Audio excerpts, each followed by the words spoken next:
I want to talk about sharing the gospel in today's time. This came out of 2 Peter 2.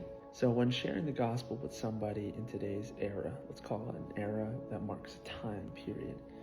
Now, in today's era, sharing the gospel, typically when we want to talk about sin will be a foreign concept, because in a postmodern age, in an age of relativism, in an age of even like nihilism, it's a very subjective experience for every person. So everyone has a morality, everybody has a way of distinguishing what they perceive as right and wrong.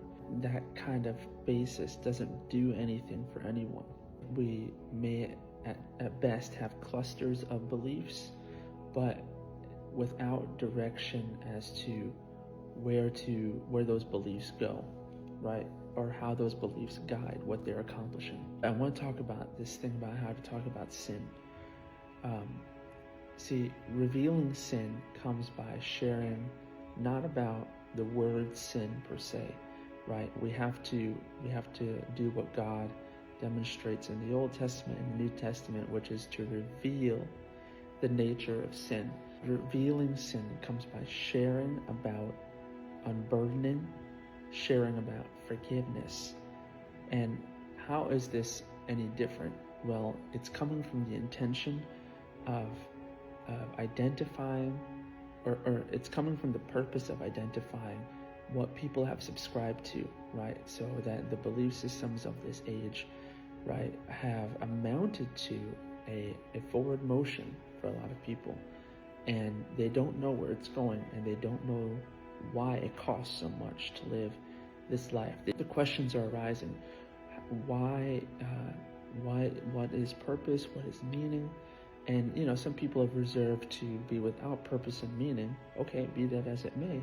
However, there are still consequences to living the way that we live, and that then creates a burden, and that burden is amounted by, yes, the outward forces that try to steer our decisions, but also the observable inward things that are happening to us as we make these decisions. So at some point in time, that creates a type of burden, and we want to address that burden, right? We want to talk to people from the perspective of, hey, I know that in today's world there's a lot that's going on. How you doing?